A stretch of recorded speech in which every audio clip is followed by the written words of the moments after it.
ನಮಸ್ತೆ. ನಮಸ್ತೆ ಗಣಪತಿ ಸರ್, ನಮಸ್ತೆ. ನಂದು ಅಂತ ಏನು ಹೇಳ್ಕೊಳಕ್ಕಾಗಲ್ಲ, ನಂದೆ ಅಂತ ಹೇಳೋಕ್ಕಾಗಲ್ಲ. ಯಾಕಂತಂದರೆ ಸರಸ್ವತಿ ತಾಯಿ ನನ್ನ ತಲೆಯಲ್ಲಿ ನನಗೆ ಆಶೀರ್ವಾದ ಕೊಟ್ಟು ಕೈ ಹಿಡಿದು ನಡೆಸಿದ್ದಾಳೆ. ನಾನೊಬ್ಬ ಪೆನ್ ಆಗಿದ್ದೀನಿ ಅಷ್ಟೇ, ಬರ್ಸಿರೋದೆಲ್ಲ ಸರಸ್ವತಿ ತಾಯಿ. ಆ ಸರಸ್ವತಿ ತಾಯಿ ನಾನು ಕೈ ಮುಗಿದು ಬೇಡ್ಕೊತೀನಿ. ಈಗ ಸಿನಿಮಾ ಅಂದ್ರೇ ಸರ್ ಕಲ್ಪನೆ 50% ಇದ್ದರೆ, ಇನ್ನು 50% ತಮ್ಮ ತಮ್ಮ ಜೀವನಗಳ ಅನುಭವ ಮಾತ್ರ ಇರುತ್ತೆ. ಬೇಕಾದ್ರೆ ಎಂಥ ಸಿನಿಮಾನೇ ಆಗಲಿ, ಎಂಥ ಕಥೆನೇ ಆಗಲಿ, ಪ್ರತಿಯೊಬ್ಬರ ಯಾವುದಾದ್ರೂ ಒಂದು ಅನುಭವ ಇದ್ದೇ ಇದೆ. ನನಗೆ ಮೊದಲನೇ ಸಿನಿಮಾ ಬಂದು ಕಲರ್ಸು, ಅದು ನನಗೆ ಬೇಸಿಕ್ ಕೊಡ್ತು. ಹೌದು, ಅದರಲ್ಲಿ ಮಂಡ್ಯ ರಮೇಶ್ ಫಸ್ಟ್ ಹೀರೋ. ಹೌದು. ಮೊದಲ ಸಿನಿಮಾದಲ್ಲೇ ನನಗೆ ಸಂಭಾಷಣೆ ಮತ್ತು ಸಾಹಿತ್ಯ ಮತ್ತು ಒಂದು ಕ್ಯಾರೆಕ್ಟರ್ ಮಾಡೋಕ್ಕೆ ಒಂದು ಅವಕಾಶ. ಎಕ್ಸ್ಕ್ಯೂಸ್ ಮೀ ಸೂಪರಾಗಿ ಒಂದು ಒಂದು ಅಲ್ಲ ಒಂದು ಒಂದು ಲೆವೆಲ್ ಪುಷಪ್ ಕೊಡ್ತು ನನಗೆ. ಅದಾದ ನಂತರ ಜೋಗಿಗೆ ಮಾತ್ರ ಇವತ್ತಿಗೂ ಕೂಡ, ಈಗ ನಿನ್ನೆ ಮೊನ್ನೆ ಆದಂಗಿದೆ ಜೋಗಿ, ಇವತ್ತಿಗೂ ಕೂಡ ಆ ಹೆಸರು ಹೇಳ್ಕೊಂಡೆ ನಾನು ಬದುಕ್ತಾ ಇದ್ದೀನಿ ಸರ್. ಅವರು ಇಲ್ಲ ಇಲ್ಲ ಇಲ್ಲ ನಾನು ಡ್ರೆಸ್ ಹಾಕೋದೇ ಇಲ್ಲ ಅನ್ನೋ ಥರ ಇವರು. ಅಂದರೆ ಫುಲ್ ಎಲ್ಲ ಹೇಳಿದ್ವಿ, ಕಥೆ ಎಲ್ಲ ಕ್ಲೈಮ್ಯಾಕ್ಸ್ ಎಲ್ಲ ಹೇಳಿದ್ವಿ. ರಮ್ಯಾ ಅವರು ಒಪ್ತಾನೆ ಇಲ್ಲ, ಯಾವುದೇ ಕಾರಣಕ್ಕೂ ಒಪ್ತಾ ಇಲ್ಲ. ಆವಾಗ ಪ್ರೇಮ್ ಅವರು ಬೇಡ ಬಿಡ್ರಿ ದಿವಸ ಬಿಡೋಣ ಸಿನಿಮಾನ ಅಂತ ಕ್ಲೈಮ್ಯಾಕ್ಸ್ ಅಂದರೆ ಮಧ್ಯೆ ಆಗೋಗಿದೆ.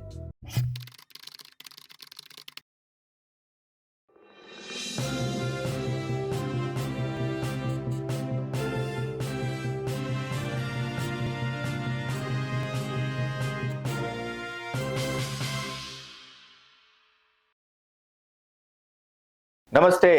ಬಿ ಗಣಪತಿ ಚಾನಲ್ಗೆ ಸ್ವಾಗತ. ಮಳವಳ್ಳಿ ಸಾಯಿ ಕೃಷ್ಣ ಯಾರ ಗೊತ್ತಿಲ್ಲ ಹೇಳಿ?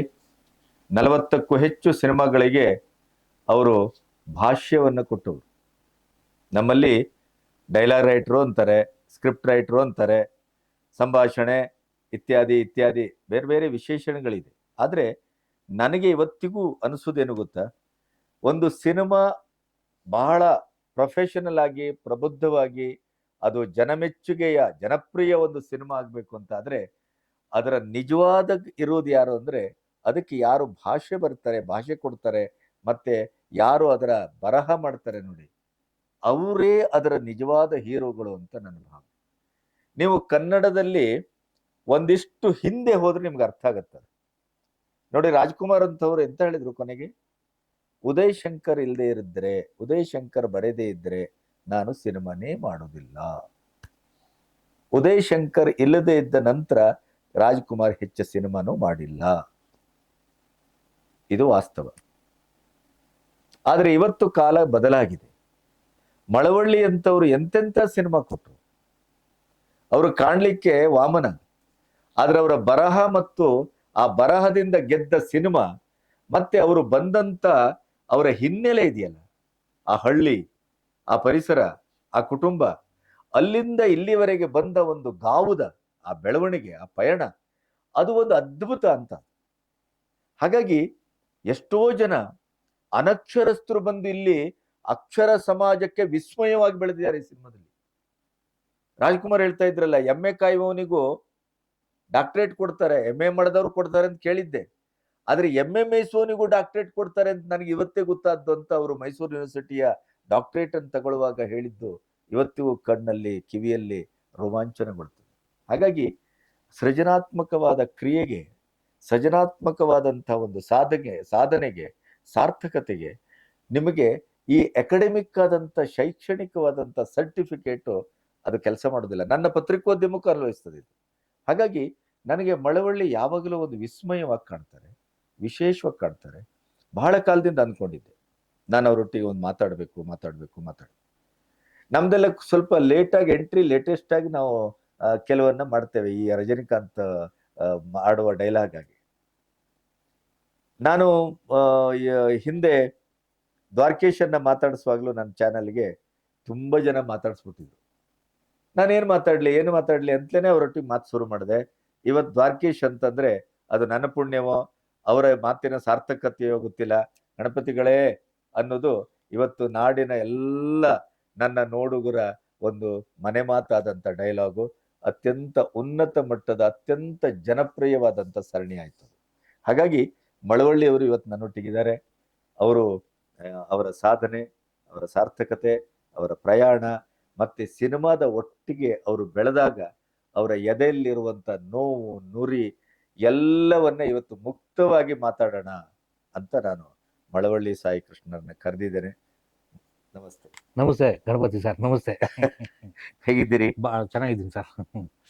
ಎಲ್ಲ ದೇವರ ಆಶೀರ್ವಾದ ಚೆನ್ನಾಗಿದೆ. ನಿಮ್ಮ ಹಣೆಯಲ್ಲಿ ಈ ಕುಂಕುಮ ಮತ್ತು ಈ ಒಂದು ಇದಿದೆಯಲ್ಲ, ನಮ್ಮ ಸನಾತನ ಸಂಸ್ಕೃತಿಯ ಸಂಕೇತ, ಇದು ಮೂಡಿದ್ದು ಯಾವಾಗ? ನಮ್ಮ ಅಪ್ಪ ಅಮ್ಮನ ಹ್ಮ್. ನಮ್ಮ ಅಪ್ಪ ಅಮ್ಮನೇ ಕಾರಣ. ಹ್ಮ್. ನಾನು ಚಿಕ್ಕ ವಯಸ್ಸಿನಿಂದ ಹಿಡಿದು ಮನೆಯಿಂದ ಆಚೆ ಬರ್ಬೇಕಾದ್ರೆ ಕುಂಕುಮ ಇದನ್ನ ವಿಭೂತಿ ಇಟ್ಕೊಂಡು ಬರ್ತಾನೆ ಇದ್ದೆ. ಹ್ಮ್. ಅಪ್ ಟು ಅದು ಇಲ್ಲಿವರೆಗೂ ಕಂಟಿನ್ಯೂಸ್ ಆಗಿದೆ, ಎಲ್ಲೂ ಕೂಡ ಮಿಸ್ ಆಗಿಲ್ಲ. ಹ್ಮ್. ಹ್ಮ್. ಸಿನಿಮಾಕ್ಕೆ ಬಂದ ನಂತರ ಇದು ಇಲ್ಲ ಅಂಟಿದ್ದಲ್ಲ ಇದು. ಅಂಟಿದ್ದಲ್ಲ, ಹ್ಮ್. ಜನ್ಮತಃ ಅಂಟ್ಕೊ ಬಂದಿರೋದು.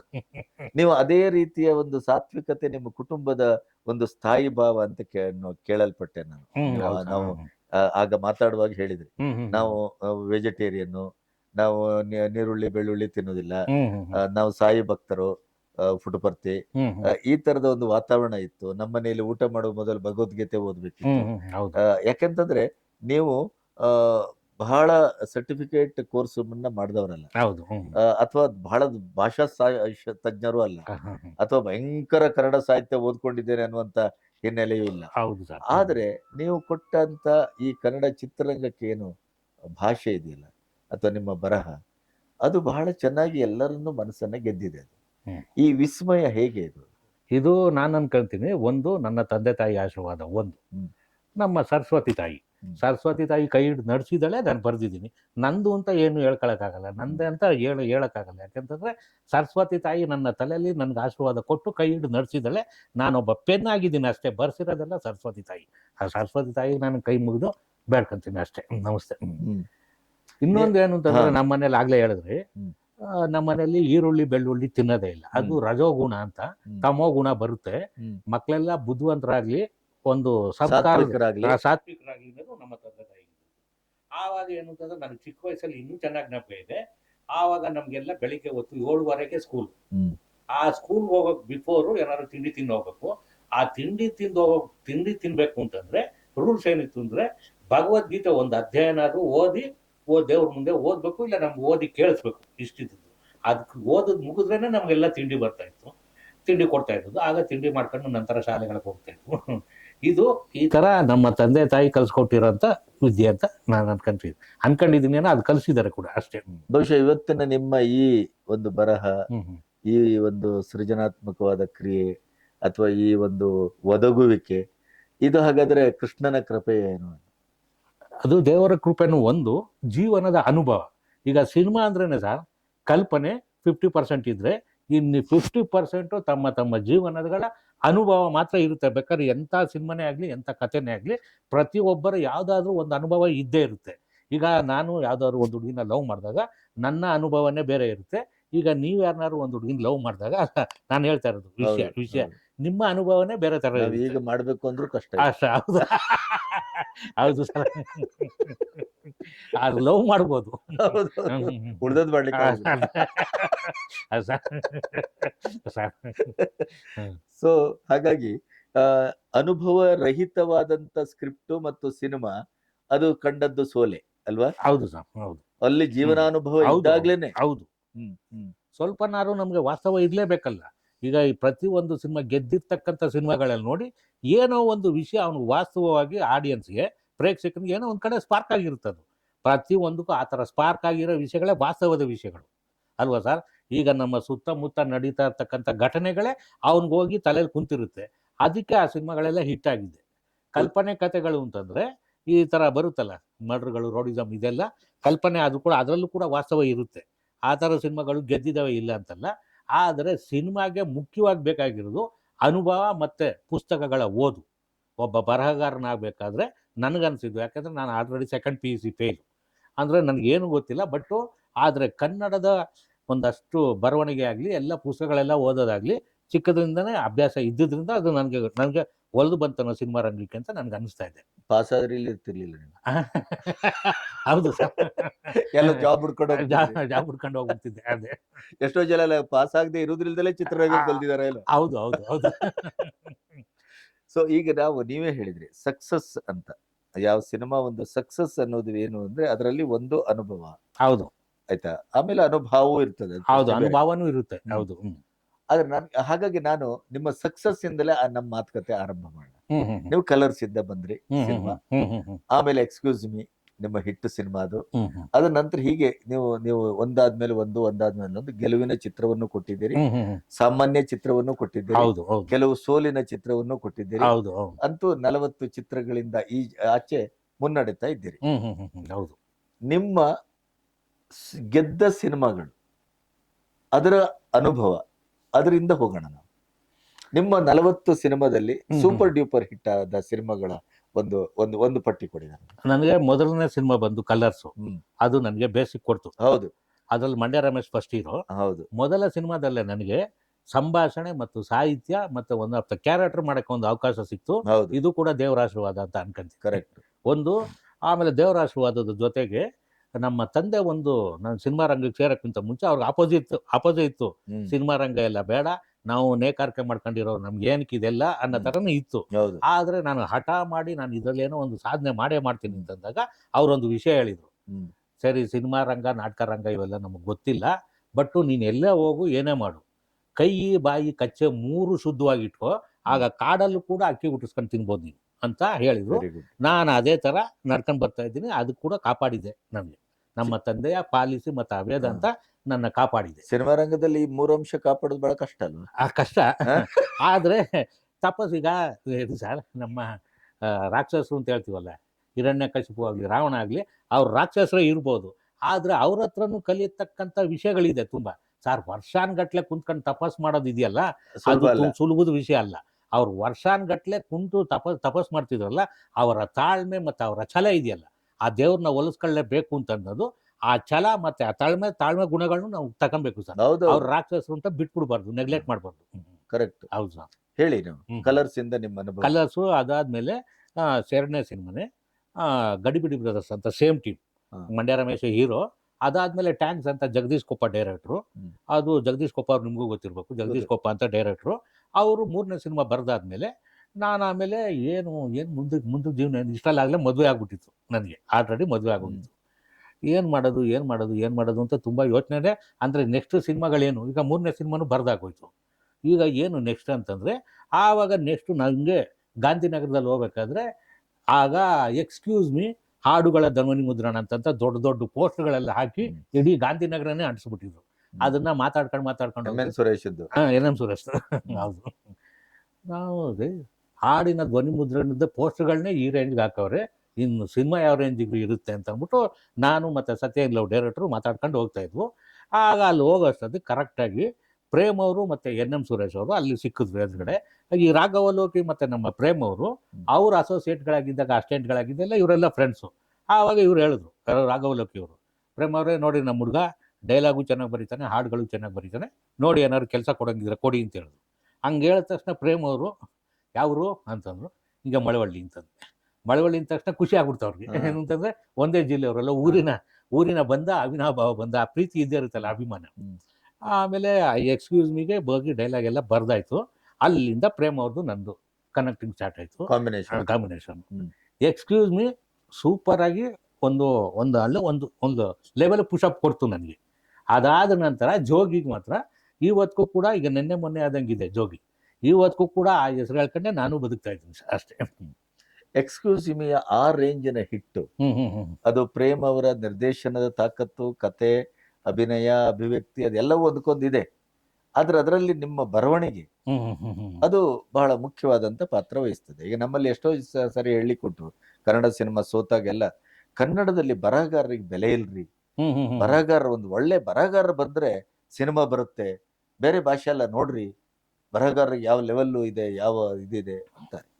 ಹಾಗಾಗಿ ಬರಹ ಚೆನ್ನಾಗಿದ್ರೆ, ಅದನ್ನ ಸರಿಯಾಗಿ ಎಕ್ಸಿಕ್ಯೂಟ್ ಮಾಡಿದ್ರೆ ನಿರ್ದೇಶಕ, ಹೌದು, ಅದನ್ನ ಸರಿಯಾದ ಪಾತ್ರಗಳ ಮೂಲಕ ಕಟ್ಟಿದ್ರೆ ಹೌದು, ಆಮೇಲೆ ಅದು ಒಂದಕ್ಕೊಂದು ಪೂರಕವಾಗಿ ಬರುತ್ತೆ. ಹೌದು. ಎಕ್ಸ್ಕ್ಯೂಸ್ ಮೀಯ ಶ್ರೇಯಸ್ಸಿನಲ್ಲಿ ನಿಮ್ಮ ಪಾತ್ರ ಮತ್ತು ನಿಮ್ಮ ಹೈಲೈಟ್ ಏನು? ನಾನು ಸಿನಿಮಾ ಸಂಭಾಷಣೆ ಬರ್ದಿದ್ದೀನಿ ನಿಜ, ಬಟ್ ನನ್ನ ಒಬ್ಬನಿಂದನೇ ಅಂತಲೇ ಹೇಳೋಕ್ಕಾಗಲ್ಲ. ಯಾಕೆಂದರೆ ಇಡೀ ಟೀಮ್ ವರ್ಕ್ ಅದು. ಅಸಿಸ್ಟೆಂಟ್ ಡೈರೆಕ್ಟ್ರಿಂದ ಹಿಡಿದು ಪ್ರತಿಯೊಬ್ಬರು ಕೂಡ ವಿಷಯದಲ್ಲಿ ಇದೆ. ಮ್ಯೂಸಿಕ್ಕಿಂದ ಇರ್ಬೋದು, ಲಿರಿಕ್ಕಿಂದ ಇರ್ಬೋದು. ನಮ್ಮ ಸಾಹಿತ್ಯ ಬರೆದವರು ನಮ್ಮ ನಾಗೇಂದ್ರ ಪ್ರಸಾದ್ ಅವರು, ನಾನು ಅವರ ಶಿಷ್ಯನಾಗಿದ್ದೆ. ಅಂದರೆ ನನಗೊಂದು ಖುಷಿ ಏನು ಅಂತಂದರೆ, ಅವ್ರ ಹತ್ರ ಶಿಷ್ಯನಾಗಿದ್ದವು ನಾನು, ಸಂಭಾಷಣೆ ನಂದು, ಅವರು ಸಾಹಿತ್ಯ ಬರಿತಾ ಇದ್ದಾರೆ, ಗುರು ಶಿಷ್ಯರ ಕಾಡು ಬೀಳುತ್ತೆ ಅನ್ನೋದು ಒಂದು ಖುಷಿ ನನಗೆ. ಆ ಥರ. ಅಲ್ಲ, ನಿಮಗೆ ಅನಿಸ್ದಾಗ ಈಗ ಹಿಂತಿರುಗಿ ನೋಡಿದಾಗ ಹಾ.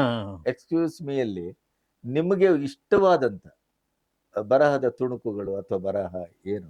ತುಂಬಾ ಖುಷಿ ಆಯ್ತು ಸರ್ ನನಗೆ. ಆವಾಗ ನಾನು ಏನು ಡೈಲಾಗ್ ರೈಟ್ರು ಅಂತಂದ್ರೆ ಯಾರೋ ಅಂತ ಸುಮಾರು ಜನಕ್ಕೆ ಈಗಲೂ ಗೊತ್ತಿರಲ್ಲ ಡೈಲಾಗ್ ರೈಟರ್ ಅಂದ್ರೆ ಏನು, ಡೈಲಾಗ್ ಅಂದ್ರೆ ಏನು ಅಂತ ಸುಮಾರು ಜನಕ್ಕೆ ಗೊತ್ತಿರಲ್ಲ. ಡೈಲಾಗ್ ಅಂತ ಹಾ, ಹೇಳುದಿಲ್ಲ, ಹಾ. ಡೈಲಾಗ್. ಡೈಲಾಗ್ ಅಂತ ಹೇಳ್ತಾರೆ. ಕರೆಕ್ಟ್. ಆಗ ಅಲ್ಲಿ ಒಂದು ಉತ್ತರ ಕರ್ನಾಟಕದಿಂದ ಒಂದು ಫೋನ್ ಬಂತು ಸರ್. ಆಗ ರಿಲೀಸ್ ಎಕ್ಸ್ಕ್ಯೂಸ್ ಮೀ ರಿಲೀಸ್ ಆದಮೇಲೆ, ಸರ್ ತುಂಬ ಚೆನ್ನಾಗಿತ್ತು ಸರ್ ಆ ಡೈಲಾಗು. ಯಾವ ಡೈಲಾಗ್ ರೀ ಅಂತಂದೆ, ಆಪ್ರೇಷನ್ ಮಾಡಿ ಹೃದಯ ಚೇಂಜ್ ಮಾಡ್ಬೋದು, ಆದರೆ ಆ ಹೃದಯದಲ್ಲಿರೋ ಪ್ರೀತಿನ ಚೇಂಜ್ ಮಾಡೋಕ್ಕೆ ಸಾಧ್ಯ ಇಲ್ಲ. ಎಂಥ ಡೈಲಾಗ್ ಸರ್ ಅದು, ಸೂಪರ್ ಸರ್ ಅದು, ನನ್ನ ಜೀವನದಲ್ಲಿ ನಡೀತು ಅಂತ ಅಂದ್ಬಿಟ್ಟು ಹೇಳ್ತಾನೆ. ಅದು ನನಗೆ ಖುಷಿ ಆಗೋಯ್ತು. ಒಬ್ಬ ತೆರೆ ಮೇಲೆ ಕಾಣೋರು ಮಾತ್ರ ಇಮಿಡಿಯೇಟ್ ಆಗಿ ಫೋನ್ಗಳು ಮಾಡ್ತಾರೆ, ಅಭಿಮಾನಿ ಆಗ್ತಾರೆ. ಹೌದು. ಆವಾಗ ಅವರು ನಿಮ್ಮ ಫ್ಯಾನು ಸಾರ್ ಅಂತ ಅಂದ್ಬಿಟ್ಟು ಹೇಳಿದ್ನಲ್ಲ, ಅದೇ ನನಗೆ ಫಸ್ಟ್ ಟೈಮ್ ಖುಷಿ ಆಗಿದ್ದು. ಸೊ ಈ ತರದ್ ಮತ್ತೇನಾದ್ರು ಇದೆಯಾ ಎಕ್ಸ್ಕ್ಯೂಸ್ ಮೀ ಅನುಭವ? ಎಕ್ಸ್ಕ್ಯೂಸ್ ಮೀ ಅನುಭವ ತುಂಬ ಇದೆ, ತುಂಬ. ಹೇಳಿ. ಅದೇ ಪ್ರತಿ ಒಂದು ಎಲ್ಲ ಡೈಲಾಗ್ಗಳು ಅದರಲ್ಲೂ ಒಂದು ಸಿಚುವೇಶನ್ ಬರುತ್ತೆ. ಏನು ಅಂತಂದರೆ, ನಮ್ಮ ಮೈಕೋ ನಾಗರಾಜ್ ಅವರು ಅವರ ಒಂದು ಸರಸ ಸಲ್ಲಾಪಕ್ಕೆ ಕರಿತಾನೆ ಇರ್ತಾರೆ, ಆಗ್ತಾ ಇರಲ್ಲ. ಆವಾಗ ಏನಾಗುತ್ತೆ, ನಮ್ಮ ಆಫೀಸ್ಗೆ 3 ದಿವಸ ರಜಾ ಅಂತ ಅಂದ್ಬಿಟ್ಟು ಡೈಲಾಗ್ ಬರ್ದಿದ್ದು ನಾನು. ಅಂದರೆ ಆಫೀಸ್ಗೆ, ನಮ್ಮ ಆಫೀಸ್ಗೂ 3 ದಿವಸ ರಜಾ ಅಂತ ಪವಿತ್ರ ಲೋಕೇಶ್ ಅವರು ಹೇಳ್ತಾರೆ. ಅದು ಬೇರೆ ಅರ್ಥ ಇರುತ್ತೆ. ಆದರೆ ಎಲ್ಲರೂ ಕೂಡ ತುಂಬ ಚೆನ್ನಾಗಿ ನಕ್ಕಿದ್ರು ಕೂಡ, ಪ್ರೊಡ್ಯೂಸರು ಕೂಡ ಬಂದು ಅದು ಯಾವ ತಲೆಯಲ್ಲಿ ಬರ್ದೆ ತುಂಬ ಚೆನ್ನಾಗಿದೆ ಅಂತ ಆ ಥರ. ಅಂದರೆ ಇವತ್ತು ನನ್ನ ಮುಟ್ಬೇಡ, ನಾನು 3 ದಿವಸ ರಜಾ. ಗೊತ್ತಾಯ್ತು. ಸುಮಾರು ಸಹ ಅಲ್ಲಿ ಆವಾಗ ಒಂದು, ಅಂದರೆ ಅದನ್ನು ಹೇಳ್ಬಾರ್ದು, ಆದರೂ ಹೇಳ್ತಾ ಇದ್ದೀನಿ. ಆದರೆ ಆ ಸಿಚುಯೇಷನ್ ಏನು ಅಂತಂದರೆ, ಇವನು ಚಿಕ್ಕ ವಯಸ್ಸಲ್ಲಿ ಅಜಯ್ಗೆ ಮೊಲ ಸಿಕ್ಕಿರುತ್ತೆ. ಆದರೆ ಮೊಲ ಇವನಿಗೆ ಸಿಕ್ಬಿಡ್ತಲ್ಲ ಅಂತ ಸುನೀಲ ಬಂದು ಅದನ್ನು ಬಾವಿಗೆ ಹಾಕಿ ಇದು ಮಾಡಿಬಿಟ್ಟಿರ್ತಾನೆ. ಆವಾಗ ಅವನು ಒಂದು ಸರಿ ಹೇಳ್ತಾನೆ, ಮೊಲ ಸತ್ತೋಯ್ತು, ಇನ್ನೊಂದು ಸರಿ ಮೊಲ ಸಿಕ್ತಾಗ ನಿನಗೆ ಕೊಡ್ತೀನಿ ಅಂತ ಚಿಕ್ಕ ವಯಸ್ಸಲ್ಲೇ ಹೇಳಿರ್ತಾನೆ. ಆವಾಗ ಏನಾಗುತ್ತೆ, ಕ್ಲೈಮ್ಯಾಕ್ಸಲ್ಲಿ ಆ ಮೊಲ ಇವನಿಗೆ ಸಿಕ್ಕಿರೋದು, ಯಾರಿಗೆ, ಅಜಯ್ಗೆ ಸಿಕ್ಕಿದ್ದು. ಸುನೀಲ ಏನು ಮಾಡ್ತಾನೆ, ಸುನೀಲ ಗೊತ್ತಿಲ್ಲದೇ ಆ ಮೊಲನ ಕದ್ದಿರ್ತಾನಲ್ಲ, ಅದೇ ಕತೆ, ಅಷ್ಟೇ ಕತೆ, ಅದರಲ್ಲೇ ಕತೆ ಇರುತ್ತೆ.